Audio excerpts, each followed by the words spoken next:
Hey guys, welcome back to Clownfish TV. This is Kneon. I am here with Geeky Sparkles. Hello. It's time for another daily dose of dismal Disney. Today we're going to talk about how the Disney influencer bubble has apparently burst, and actually a lot of Disney influencers are starting to turn on Disney. We mentioned this before, but now we have Yeah. some more examples of it to talk about. And we're talking about people that were like, oh my God, Disney's the best as ever before.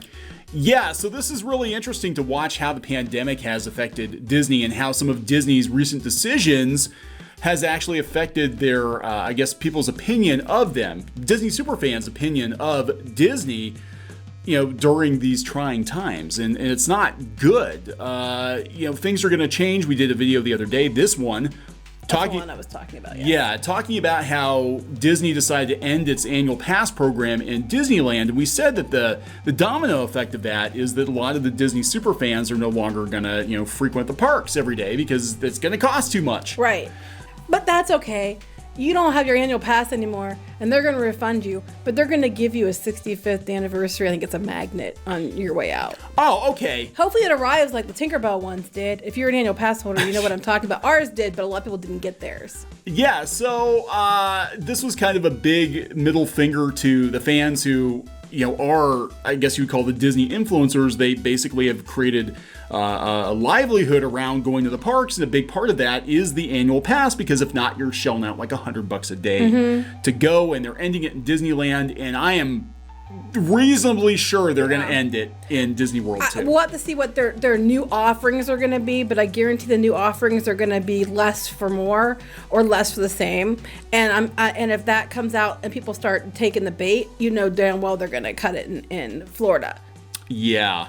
So before we get into it any further, please subscribe for more pop culture news, views, and rants, guys. We're over 171,000 subs, hoping for 200,000 soon. We do talk about Disney. We actually worked as Disney influencers. You liar. Disney influencers for a while, which we're going to talk about. And you still run piratesandprincesses.net. We're going to talk about that. But what kind of kicked this off, and I feel like this is like a everything coming full circle here, is an article in the Orlando Weekly talking about how influencers are souring on Disney. I mean, we're talking some fairly notable Disney YouTubers. We've got Rob Plays and Disney Dan having a conversation. I watched this video last night, and it's kind of sad because they were like, at least Rob Plays is like, I moved down to Orlando, and I got an eye full of what it's actually like to work for Disney, and the bubble is burst and the magic is gone. Never meet your heroes. Never move to Florida if you're just going there for Disney. Yeah. They tried to get us to move down to Florida. Yes, they did. The last partner and Disney. And of course, there'd be no more money into it. We'd have to upgrade everything. And there's a cost of living is much higher and everything else. And we were like, hell no. So we didn't. Other people have. But this video is put out there. It's coming from Disney Dan. Did 2020 ruin the Disney parks? I'm going to tell you. I think it was ruined before that, but it really pushed it. Yeah, we were sort of headed up to the top of the roller coaster, and now it's all downhill, I think. Disney, they sort of reached peak idiocy with their prices, price gouging, some of the other questionable decisions. And then and we told people, we said, look, we're headed for a crash soon. We told people 2 years ago, like, Disney's headed for a crash. This is not sustainable. And everybody said we were lying. And to those that are like, you're just wrong. Disney has lots of money and you're mean. If a Disney crash of the parks wasn't that impactful, why the hell did they change their entire business model when the Disney parks was pretty much bankrolling any deficiencies prior to last year? Yeah. Why? Yeah. Please explain. Yeah, they got lucky. They were lucky that they had Disney Plus. If they didn't have Disney Plus, they probably would have sold off to like Apple. But I'm just saying, a successful company doesn't completely shift its direction. No. Like they did, especially when the parks has been literally their bread and butter for decades. And we're talking like in 2018, 2019, We're seeing huge price increases on tickets. We are seeing parking suddenly be charged for nickel and dime in guests for every little fee they could think of to put in there. And then they kept bragging that our, resort parks and resorts, the revenue's up. The attendance might be down, but the revenue's up. Attendance and down as revenue's up is because you keep jacking up prices. And basically they were just going to keep doing it until the people were going to say no. And they didn't have to wait for people to say no. The economy said no because of COVID. So they had to shut down. And then it was no because it was no. Yeah, I was just shocked. I watched, this video and Rob Plays was like, you don't go to Disney, you get out of the habit of going to Disney. And it's easier not to go back to Disney when you're not going every day. And with them taking away the APs in Disneyland, that's what's going to happen. Because a lot of people, including YouTubers, they kind of built their social media careers on going to Disneyland. And if it's not open now, but when it does open, you're not going to have an annual pass. It's going to change things. Well, the reason I think there might be a little bit of a difference between Disneyland and Disney World is the fact that Disneyland's is mostly a locals park. Yeah. So a lot of their annual passes are out to all the people in the, surrounding area, drivable from, to Disneyland. Disney World, you have a lot of locals and stuff as well, but you get a lot of people coming from other countries and different locations, and they make more money because it's also bigger, more places to put people. Right. So the annual pass, they might have a lot of annual passes in pass holders in Florida, but you're still making money from all the people coming in that are paying it daily. But in Disneyland, they were losing that.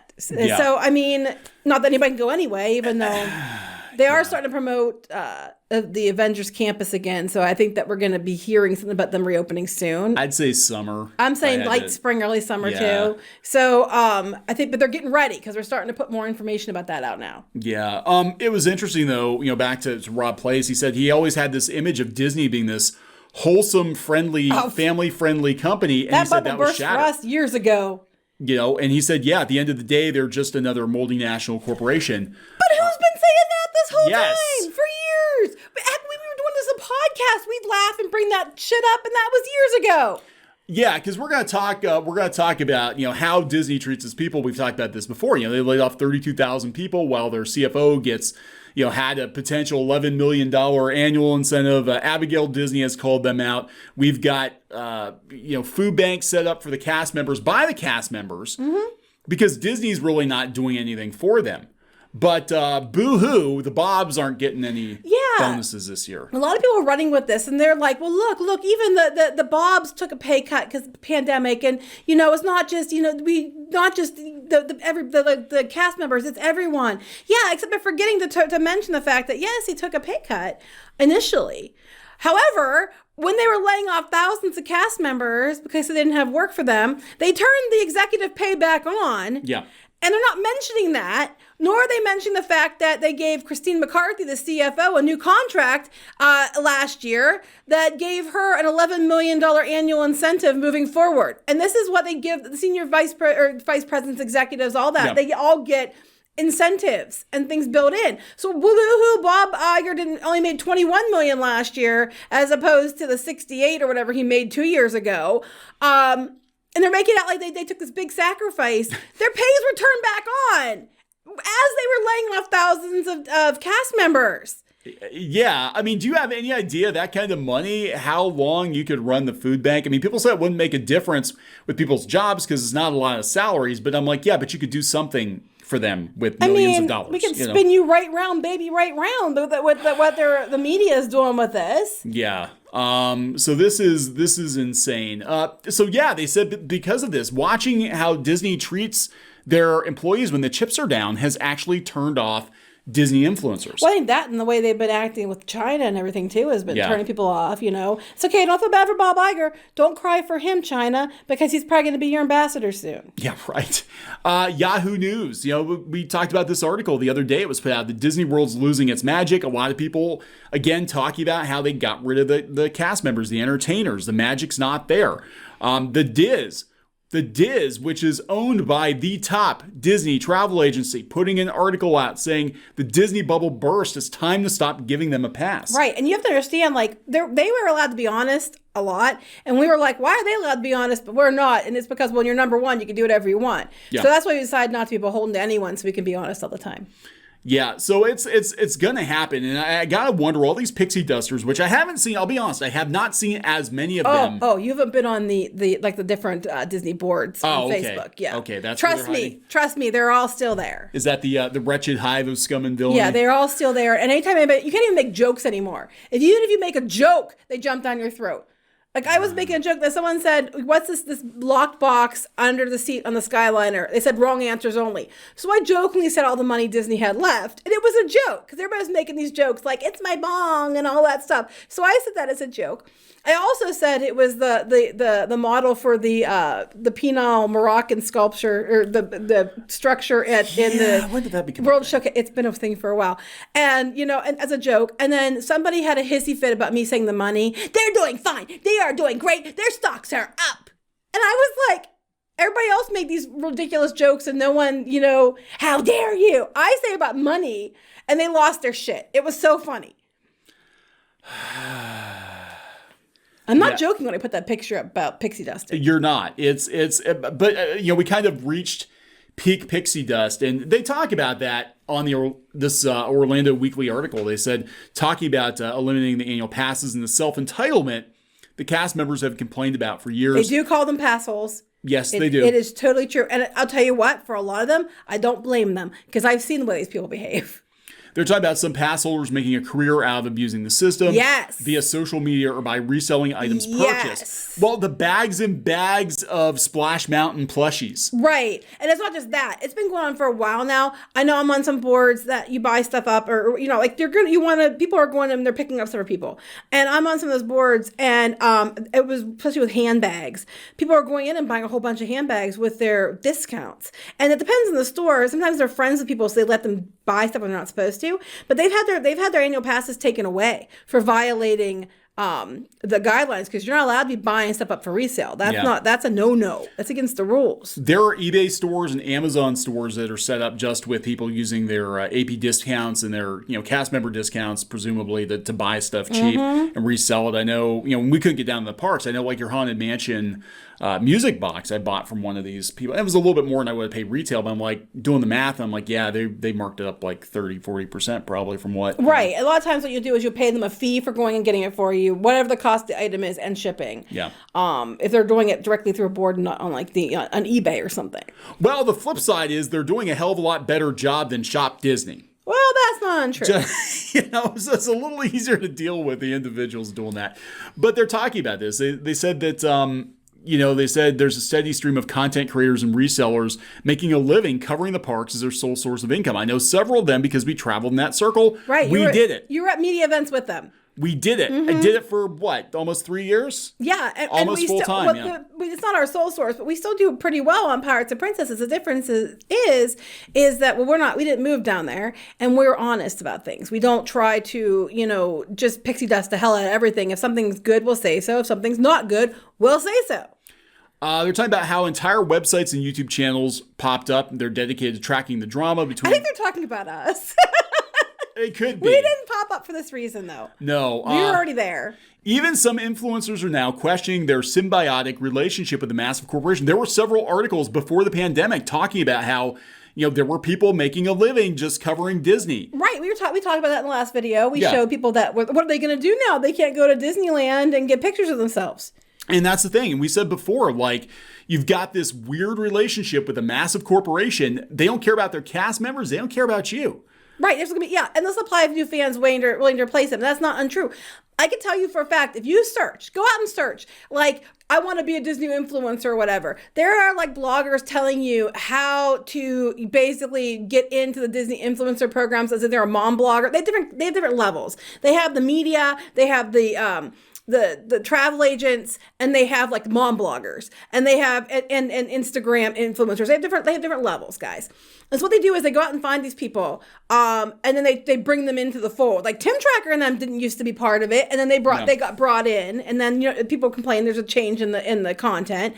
But there was these mommy bloggers out there telling other mommy bloggers how to get to be a mommy blogger, Disney influencer, and basically the gist of it was be positive about everything. Keep posting Disney pictures. Make sure you hashtag it. Be positive. Only say good things. Only say good things. Only say good things. That is true. Sorry, but it's insane. I could tell you how to get onto the media list. I know exactly how you get onto the media list. Don't be us. Don't be us. So apparently, I thought we know how to get banned from the media list too. So they quoted me in this, which is from weird. our last video, which was I think Clownfish. I think it was from the Clownfish video. It was. I remember you saying it. But they also pulled up this article from before. So actually, Pirates and Princesses is mostly run by Geeky. Hello. Who, it's actually a continuation of our podcast, which we had like 6 or 7 years ago. We started early 2010s. And, not to toot our own horn, but we got into iTunes New and Noteworthy. We did pretty well. We had some articles talking about it. And we were pretty honest because we were consumers. That's how we come at it. Same with this. We come at it from consumer first. Yeah, so we're like, look, you're shelling out thousands of dollars to Disney. You better be getting your money's worth out of it. Some people don't care. They're happy to tithe to Disney. Like a lot of people spend a lot of money buying drugs. It's the same thing. But I think this actually, it is. It is for a lot of people. For some people. I'm not saying for everybody, but for some people, that's what it is to them. It's their drug. But I think this might have actually come from one of our videos. But I'm pretty sure it did, because I'm pretty sure it's what you talked about in the last video. But anyway. We basically talked about how the days of full-time influencers filling Disney parks every hour they're open may be coming to an end, which is true. Yeah, because I was talking about it being a running joke that everybody says as soon as something's opening or it's the first day of a festival or whatever, that's all you see are the bloggers. They talked about that, yeah. And that's all you see because you see all the cameras. And we were there when they were doing the One Media thing for the anniversary. We were there for the Animal Kingdom anniversary. You couldn't even get to the stuff because the people with their cameras, and they were shoving them in front of you. You might have been there first, but because they're an influencer and I'm important, they were shoving their furry microphones in front of us. Yeah. Remember? Yeah, I know at the media events I was at, we actually had people that tried to, butt up in line. They had designated areas for the media people. Which aren't always the best areas. They actually weren't always the best, but then we always had, you could always tell.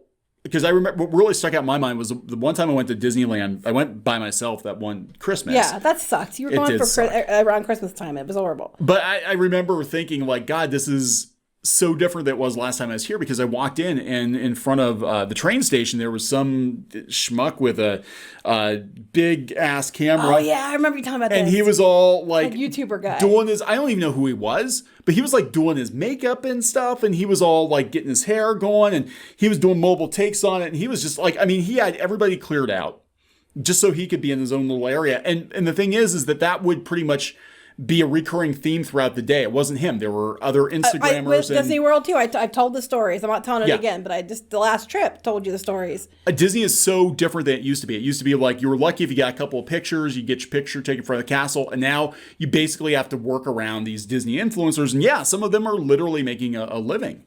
And I think it's ending. I said before, I said, I thank God that we add something else going on, because that bubble has burst. You've got the Diz coming out and saying the bubble has burst. Right. And especially for influencers, and I think a lot of families even, it's not going to be cost effective. Well, to be fair, the Diz was calling this was going to happen too, same as us. Yeah. I know when they raised the prices on the annual passes and things, that, Pete Warner was saying that he thinks that they're going too far and it's gonna pop soon. I remember him saying that on one of his streams. So it wasn't just us saying this. A couple of other people were saying it too, but for the majority, they weren't being honest about it. They were just, pixie dust.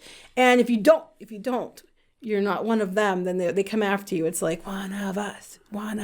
Yeah, I just thought it was weird to watch guys like Disney Dan and Rob Plays be like... How do they not know this? I think... How could you not know? Especially if you're in the media or if this is what you do.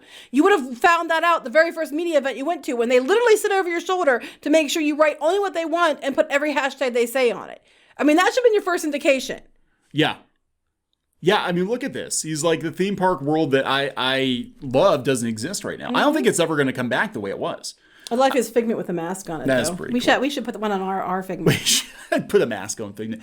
But yeah, it's not the same. It's not going to be the same. It's not going to be the same going forward if they don't have the annual passes. It's going to take years for Disney to rebound from this. And their primary That's why they changed to Disney Plus. Yeah, their primary focus now isn't the theme parks. It used to be the theme parks because they were not doing well. It's hard to imagine, but not that long ago, Disney wasn't knocking it out of the park with movies. It was like, oh, look, another Disney family movie. Who gives a shit? 80s and 90s, they had their animated movies, but they'd try other stuff, and it didn't work out very well. And it wasn't until they bought Marvel and bought Star Wars and all that but they were always at the parks, and they expanded expanded them and Yeah. and they were doing that, and that was their bread and butter. And when movie divisions or whatever did poorly, the theme parks always propped everything else up. Well, now they don't have that prop, so now they literally changed their entire company direction based on the fact that they can't have the theme parks. But no, the theme parks are fine, people. Yeah.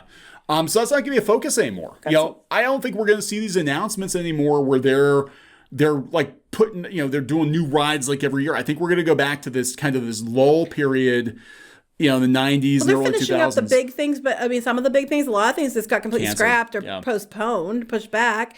I mean, yeah, and they don't have the money. Like, it was always funny. We always made a joke because, and Disney's still doing this now. They're doing it with TikTok now, but they tried YouTube. They couldn't do it. They tried Instagram and things like that. And what they do is they go find influencers that have bigger audience than them. And then they throw cupcakes at them and then tell them. They even made fun of cupcakes in that article, by the way.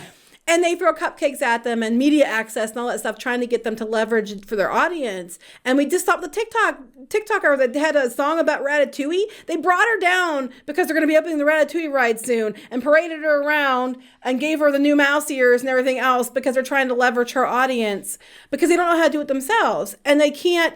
They're not as successful. And they were handing out money and media access and everything else like candy and water to everyone. And now I think that you're going to see that it's just going to be the basic media. You're not going to see everybody and their brother, like all the mom bloggers who go, I have 10 followers, but I'm happy. They're not going to get access like they did. No. They're going to be lean and mean on who gets it. Because it costs them money. It costs them hotel rooms. It costs them tickets. It costs them things they could give to other people when they have limits. Well, I mean, I was thinking about, some of the media events I went to and the amount of money that they were throwing at, bloggers and whatever. I mean, they would put you up in a hotel room. Right. They would give you basically unlimited fast passes. Mm-hmm. Even the ones that you weren't supposed to have fast passes for. Yeah. Okay. So can I spill the beans? I'm going to spill the beans. You've done it before. Go so ahead. When I was the editor of the Kingdom Insider, which... With the editor, when we were both ones that built the whole thing from scratch. We did literally every job on that thing. Built the Kingdom Insider from the ground up with a partner who basically ran off with the site. That's a whole nother situation. Anyway, did get to go to some media events. You were actually invited to some too. And then I would have got to go, but the partners took it from me after I was invited personally. Yeah, that didn't go very well. And, anyway. That's one of the reasons I went back to Pirates and Princesses and said, fuck you. Yeah, pretty much. I'm not saying sorry, Mom, on that because my mom would agree with me. Absolutely. It was horrible how that whole thing went down. So anyway, I was there. I'm trying to think. The one event was they had like the media days, but they also had like the opening of Toy Story Land. Yeah, they were bringing in people from radio stations in Boston. Like the one lady is like, I've never even been to Disney before. And I went, they gave you special magic bands. They gave you tons of swag. And I'm like, what's on my band? And they're like, oh, you basically have unlimited fast passes. So you can go anywhere in the park you want to go, ride wherever you want to. I rode Flight of Passage 5 times, and Squid King was incredibly jealous. But I'm like, I'm never going to be able to do that again. But they would wine and dine you. I should have had that chance, but I didn't. I know you should have. But they wine and dine you. They would take you out, and they spent ridiculous money. And they would do these events they had different subgroups. They would do events for like mom bloggers would have a day. That's what I'm saying, yeah. Yeah, food people would have a day. But the amounts of money, the value attached to that they would throw at these people, I don't think they're going to have it anymore. No, and not just that. Like I said, they have their own, caps, attendance caps. Before, they could bring all these people in on top of a busy day. Now, if they bring all these people in, these influencers in, that means it's less people that they have paying guests that can come in because of attendance caps. So I just don't think you're going to see that at least anytime soon, and not now since they're switching their focus to streaming.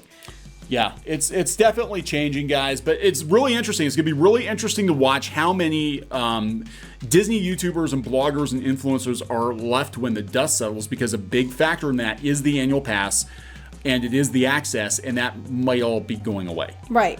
I mean, heck, if Disney came to me tomorrow and said, hey, you want to come down and we'll as a media person and check this stuff out, but you're allowed to be honest, and I'd still do it, but I'm going to be honest. It was supposed to be you at Star Wars.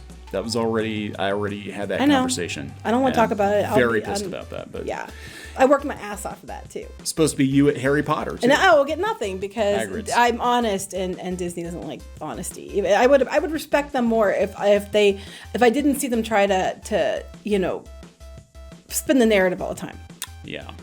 So we're going to wrap this up. Yep. That's your daily dose of dismal Disney for today. Please subscribe for more pop culture news, views, and rants. Check out piratesandprincesses.net for objective, honest Disney news. Mm-hmm. We'll talk to you later. Bye.